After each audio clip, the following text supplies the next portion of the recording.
श्री राधे। नमस्कार दोस्तों, आप सभी का हमारे YouTube चैनल में स्वागत है। मैं विजेंद्र आज आपके लिए एक और नई कथा लेके आया हूँ। आज की कथा है कृष्ण प्रेम की, कृष्ण विरह की। घटना उस समय की है जब भगवान श्री कृष्ण द्वारिका में हैं। यह कथा मुरारी बापू द्वारा मानस भूषुंडी भागवत में बताई गई है। श्री कृष्ण द्वारिका में गहरी नींद में सोए हुए थे। अचानक सपने में चिल्ला उठे, राधे राधे। जब भगवान को ऐसे चिल्लाते हुए देखा तो दौड़कर रुक्मणी, सत्यभामा आदि रानी आई हैं। एकदम धड़कन बढ़ गई, आंख में आंसू आ गए प्रभु के। रानियों ने पूछा, महाराज क्या हुआ? तो कृष्ण ने कोई जवाब नहीं दिया, बात टालते हुए सो गए। लेकिन रानियों के मन में थोड़ी सी जलन तो थी कि प्रभु किसका नाम लेते हैं राधे? ये कौन है जो हमारे मन में जलन पैदा करती है?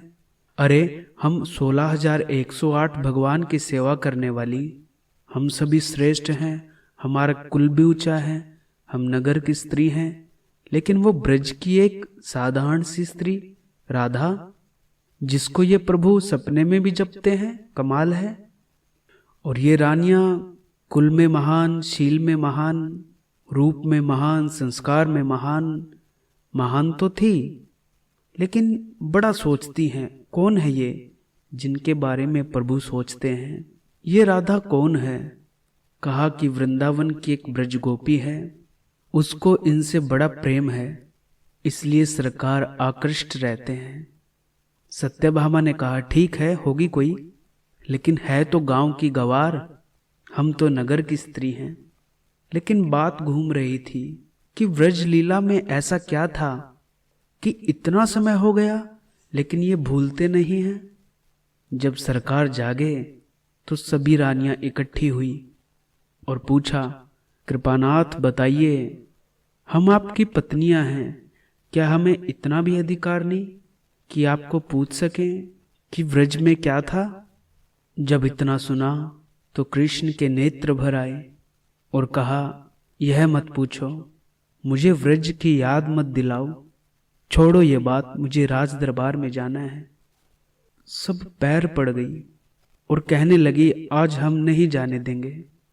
ऐसी कौन सी व्रज की कथा है, और अगर है तो आप हमें बताइए। प्रभु कहते हैं कि इस लीला को तो केवल जानने वाला ही जान सकता है, इसका वर्णन नहीं कर सकते हैं। तब पूछती हैं, क्या आप भी वर्णन नहीं कर सकते? प्रभु ने कहा, मैं भी असमर्थ हूं, कोई नहीं कह सकता। जब बड़ा दबाव डाला है तो कहा है कि रोहिणी मैया से पूछो, वो थोड़ा जानती हैं। अब तो सभी रानियां चल दी हैं और निर्णय किया है कि आज रोहिणी माता से व्रज की लीला सुननी ही है। यहाँ कृष्ण दरबार में चले गए, रोहिणी माँ को बुलाया, पूजा की। सब रानियां कहने लगी कि हमारे ठाकुर ब्रज को, ग्वाल बालों को, नंद को, यशोदा को, पशु पक्षियों को, श्री राधे को इतना याद करते हैं, क्या बात है? कोई कथा तो सुनाओ माँ। रोहिणी ने कहा कि पुत्रों की कथा मैं कैसे कहूँ, और वह भी रहस्यपूर्णमय कथा।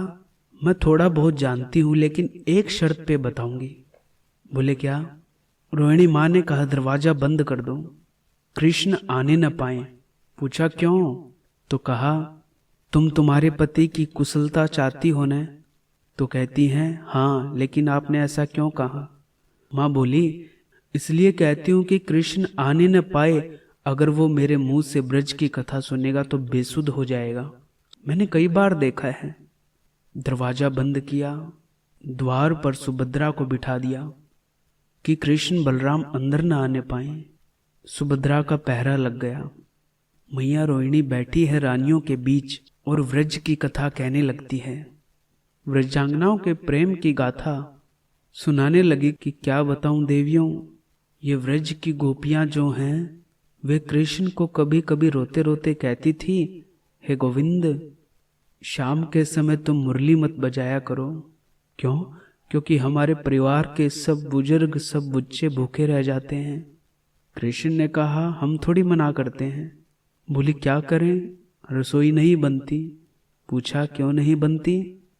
तो कहा जब आप मुरली बजाते हो न, तो चूल्हे में हम जो लकड़ी डालते हैं वो लकड़ी पिघल जाती है और पानी झरने लगता है, आग बुझ जाती है, रसोई पकती नहीं और परिवार के लोग भूखे सो जाते हैं। कृपा करो। हरि तूने रस भरी वेणु बजाई, पंछी मौन भय वृक्षन पर, घास न खाई गाई, यमुना का जल स्थिर हो जाता है।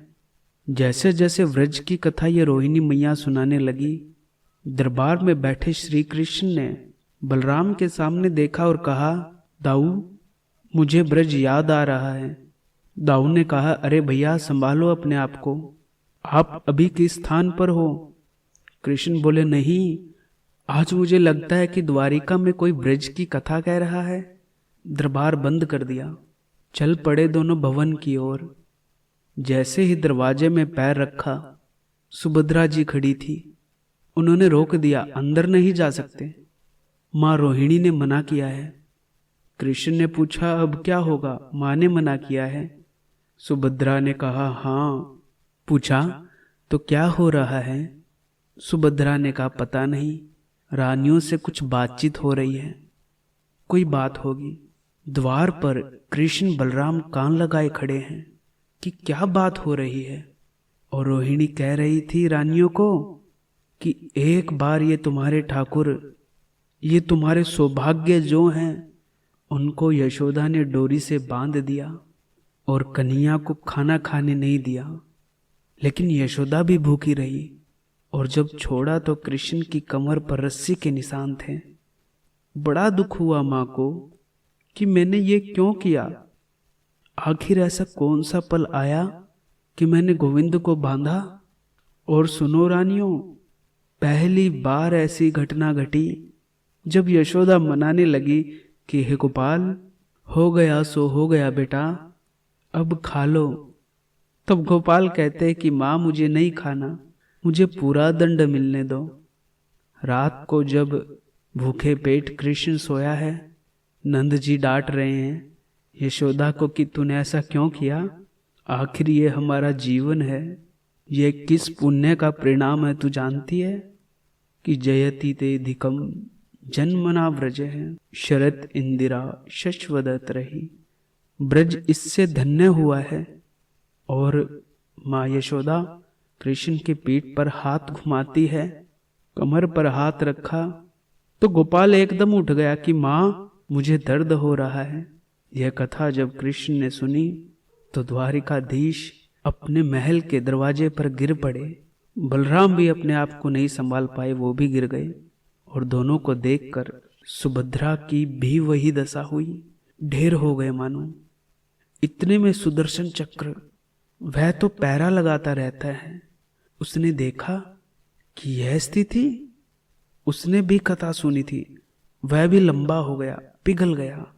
चारों की यह स्थिति हुई, बेसुध होकर गिर पड़े। कथा बंद हुई, कुछ समय के बाद सावधान हुए। इतने में वहां नारद जी आए। उन्होंने पूछा, भगवान क्या बात है, ये क्या स्थिति है? कृष्ण ने कहा, नारद हम वृंदावन की कथा सुन रहे थे। हे नारद, तू भी तो उसका अनुभव कर चुका है। वहां के गोपीजन मुझे अंदर उतारते हैं, ऐसा नहीं, उनके अंदर मैं इतना हूं कि वे मुझे निकलने नहीं देते कि हटो हटो हटो, हमें कुछ काम करने दो। हर वक्त 24 घंटे हम पर उसी की वो रहती है। नारद आप आए हैं, हम क्या सेवा करें? नारद जी ने कहा, एक वरदान दो। कृष्ण ने कहा, बोलो। तो नारद जी ने कहा, आज व्रज की कथा सुनते सुनते जो दशा तुम चारों की हुई है, तुम चारों की जो स्थिति हुई है, वो स्थिति का दर्शन कलयुग में लोगों को हो, इसके लिए कुछ करो। कृष्ण ने कहा, यह वरदान मैंने इंद्रद्युम्न को पहले दिया है। समुद्र के तट पर हम चारों बैठे हुए थे जगन्नाथपुरी में। इस भाव का दर्शन कलयुग में तभी होगा जब कोई मेरी कथा कहेगा, सुनेगा, और ये भाव कहते हुए सुनते हुए आंखों से अश्रु आने लग जाएं तो समझना कि ये वृंदावन की कथा का प्रताप है, मेरे देश का, मेरे राष्ट्र का। कोई किसान हलदर जब किसानी करेगा और हल चलाते चलाते गोविंद गोविंद गोविंद कहेगा, तब समझना वहां बलभद्र प्रकट हो रहे हैं। जहां मैं प्रकट हुआ उस राष्ट्र में कोई दूसरों के लिए भद्र विचार करेगा, अच्छा सोचेगा, तब समझना कि सुभद्रा का प्राकट्य हुआ है। और उसी वेश में जब दूसरे को देखकर न द्वेष होगा किसी को, न वैर होगा, न ईर्ष्या होगी, लेकिन उसमें भी भगवान का सुंदर दर्शन होने लगेगा, तब समझना कि सुदर्शन प्रकट हो रहा है। ये चार भाव जब कभी कथा में, जब कभी दर्शन में, जब कभी अच्छे विचारों में और जब कभी किसानी करते हुए उठे, तब ये समझना कि वह द्वापर कालीन भावों में है। मुरारी बापू कहते हैं कि आप सोचिए, जरा कल्पना तो कीजिए कि कैसी स्थिति हुई होगी जब भी व्रज याद आता है वो स्वस्थ नहीं रहे।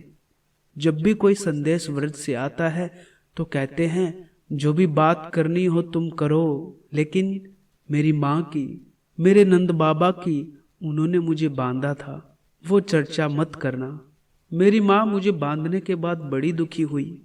तो व्रज के लोग ऐसा भजन करते थे, इसलिए कृष्ण उनको याद करते थे। जो हरि ना बिसारे उन्हें हरि ना बिसारे, जो हरि को नहीं भूलता हरि भी उसको नहीं भूलते। तो ये थी आज की थोड़ी भावुक व्रज कथा जो मैंने पढ़ी और मैं आप तक लाया। आगे भी ऐसी कथा आप तक लाता रहूँगा। आगे आने वाले वीडियो तक, आगे आने वाली कथा तक आपको मेरा प्रणाम। जय सिया राम, जय जय श्री राधे।